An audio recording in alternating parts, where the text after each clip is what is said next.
Muy buena gente de Facebook, muy buena gente de Instagram.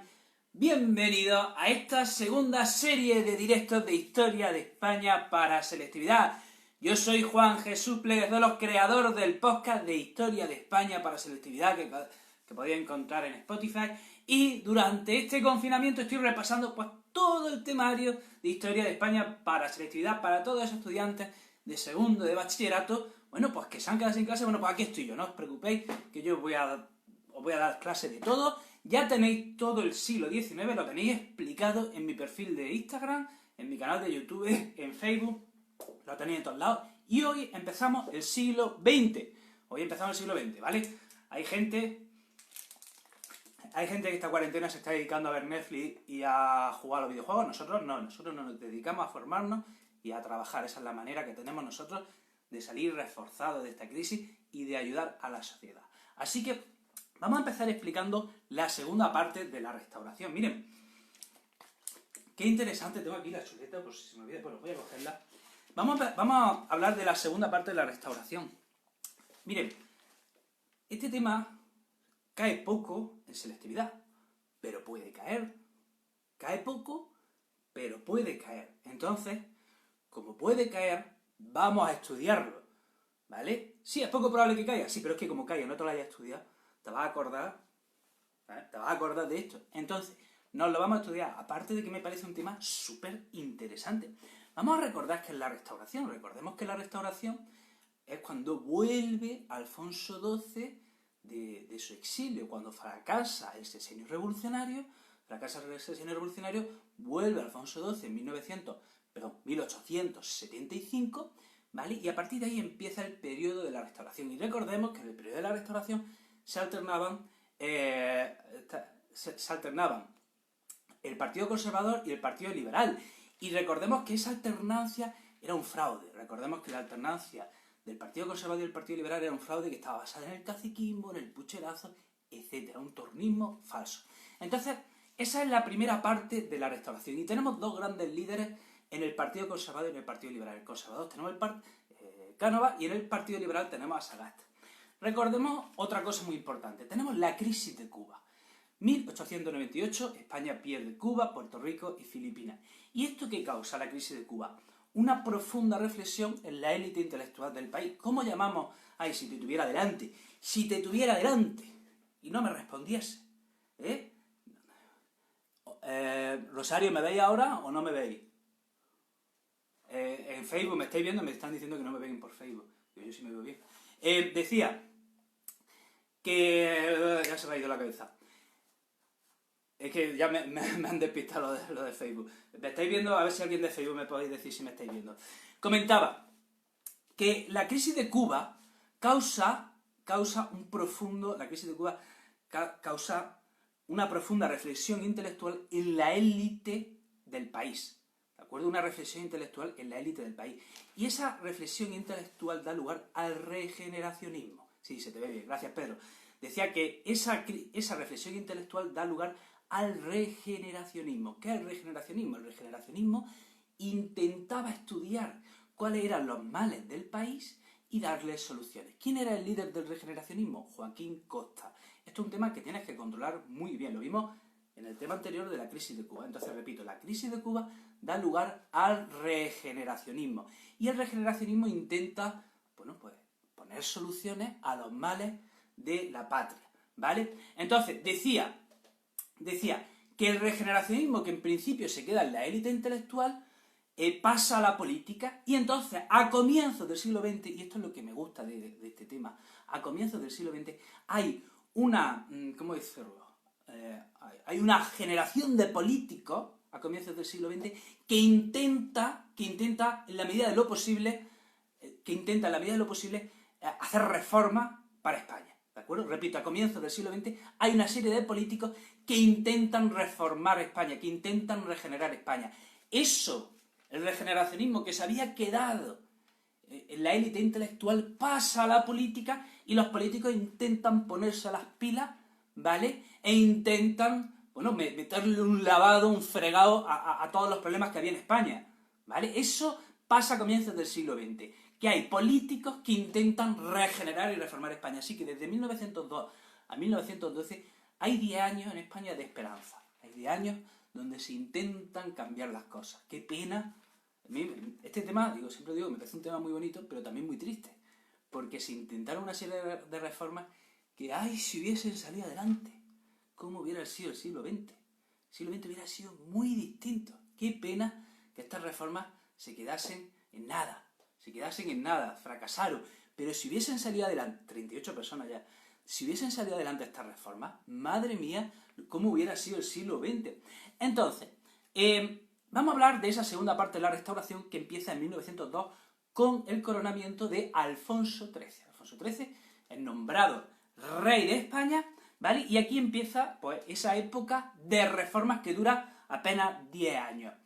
En el Partido Conservador teníamos un líder que era Cánova. Cánova acabó mal. ¿Cómo que acaba mal? Pues que lo matan. A Cánova lo matan en un atentado terrorista.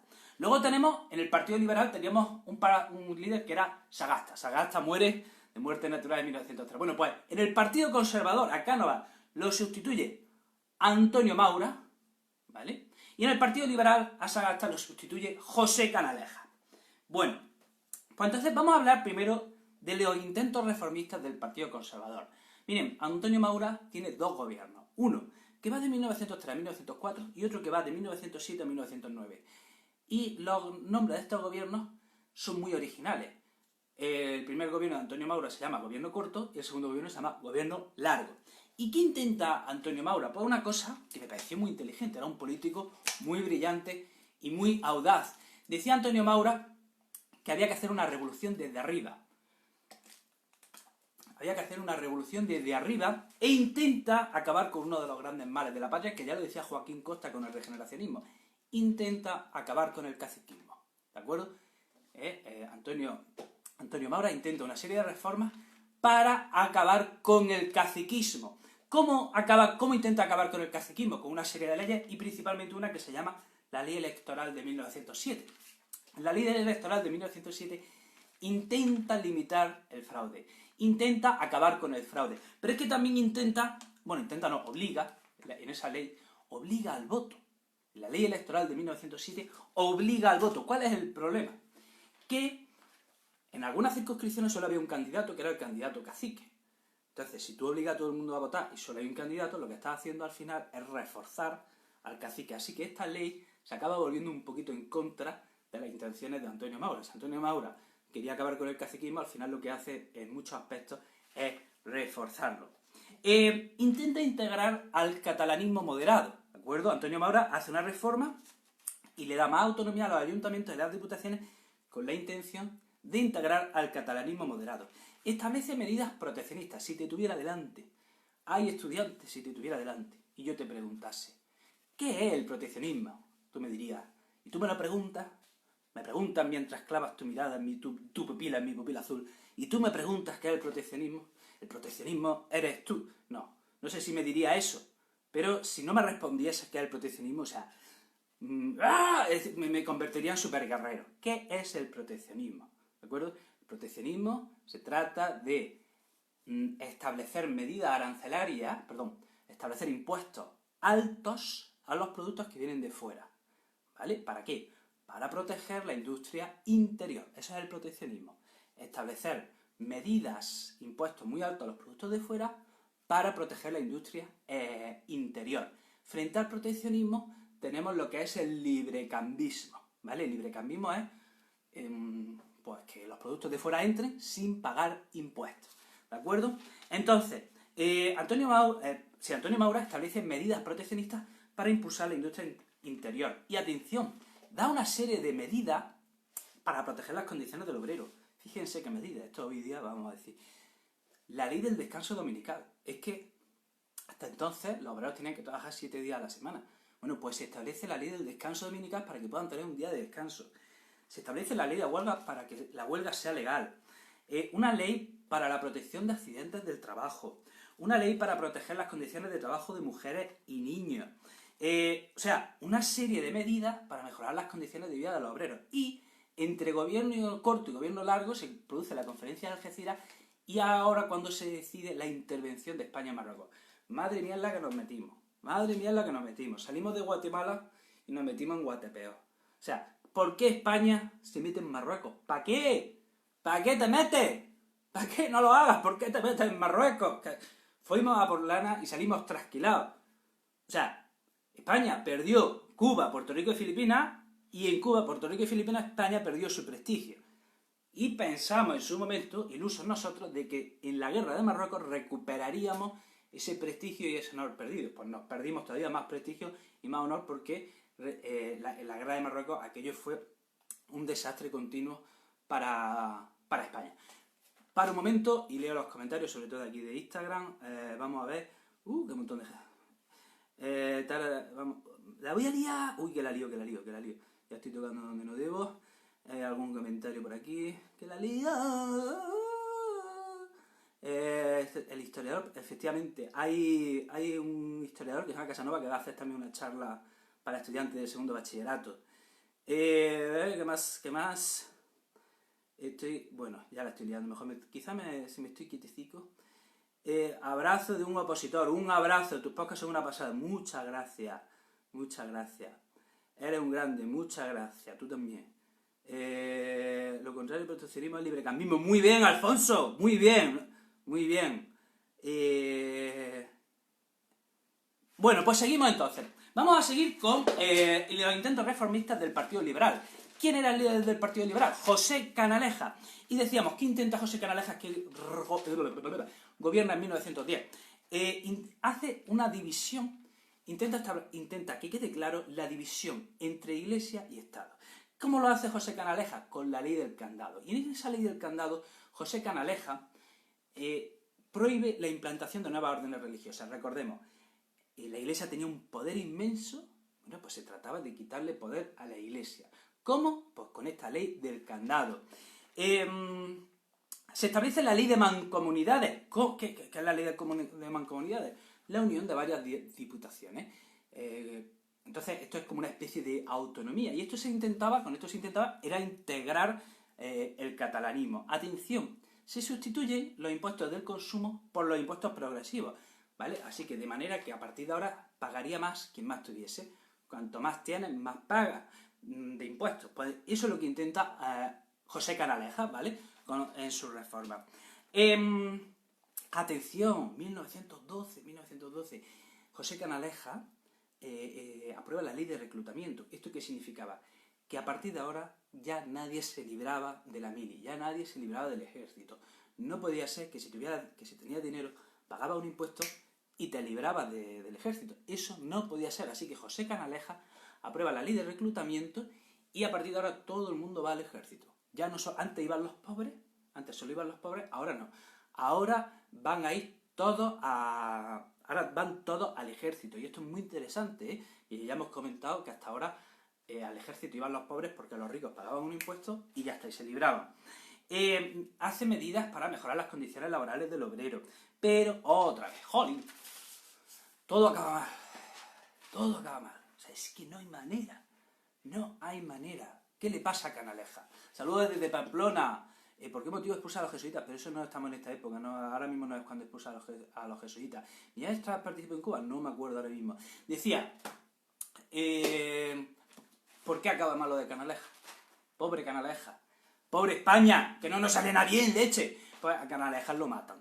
En 1912 lo matan y de nuevo, y ya con la muerte de Canaleja terminan los intentos reformistas que había en España.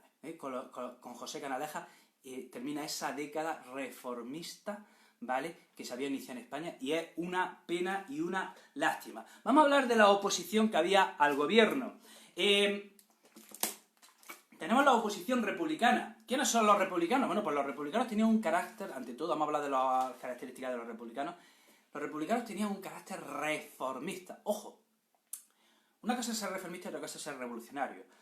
El reformista quiere hacer reformas poco a poco, el revolucionario quiere cambiar las cosas de manera brusca, ¿vale? Entonces, los republicanos tenían un carácter reformista. Su apoyo estaba en las ciudades, ¿de acuerdo? Los republicanos tenían su base social en las ciudades, no en el campo. En el campo eran conservadores, en las ciudades eran donde querían ver ya la llegada de la República. Además, ¿quiénes apoyaban a los republicanos? Pues había de toda clase social. Estaban desde las clases media altas, desde la burguesía media alta, hasta las clases populares. O sea, dentro del republicanismo había un amplio espectro social. Había 4 tendencias dentro del republicanismo. Tenemos que hablar de la Unión Republicana, que lideraba Nicolás Salmerón, y si eres estudiante de segundo de bachillerato, quédate con este nombre, grábatelo, tatúatelo, Nicolás Salmerón, grábatelo. Tenemos otro que es el Partido Republicano Radical. Otro nombre que grábatelo, Alejandro Lerroux, tatúatelo en el otro brazo, Alejandro Lerroux.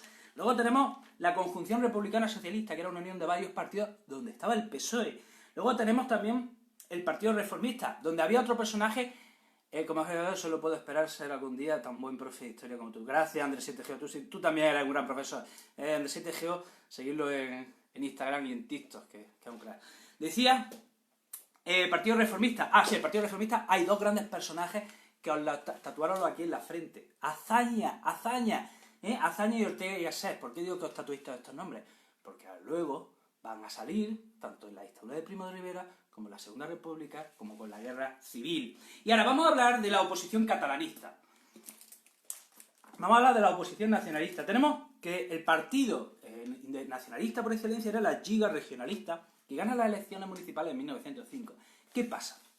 Que cuando un partido nacionalista gana las elecciones municipales, bueno, pues la imprenta empieza, la prensa catalana empieza a hacer sátiras contra el ejército español, tal.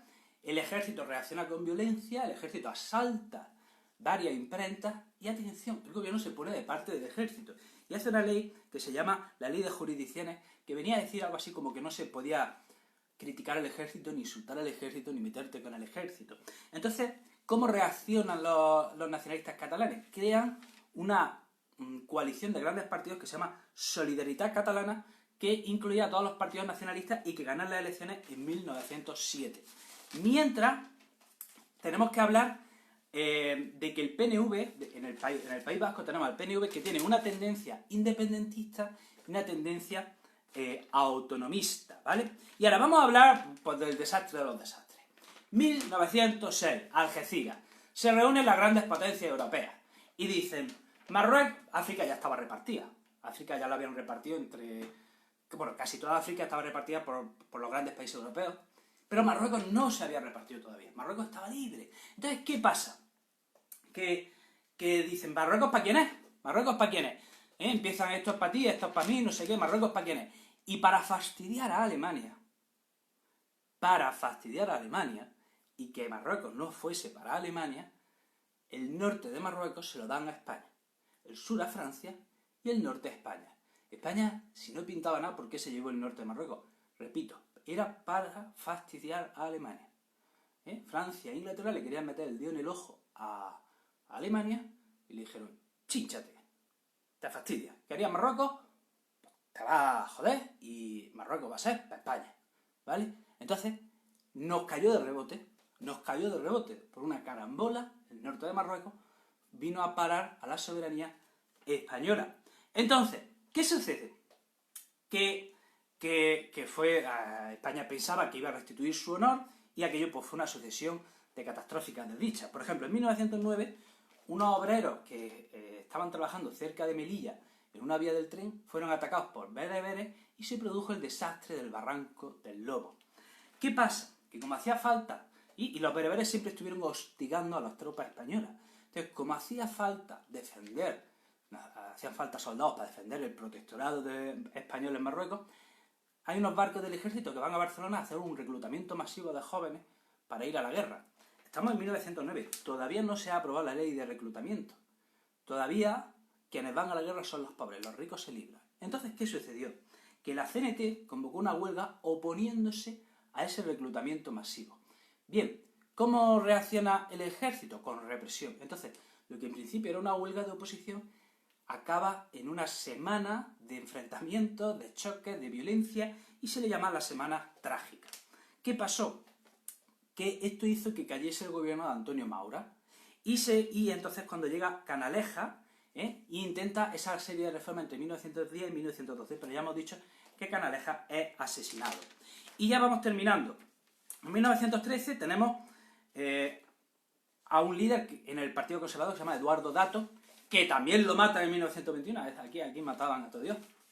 Y en 1917 hay una profunda crisis en España, hay una crisis económica, hay una huelga a la que se responde con una fuerte represión.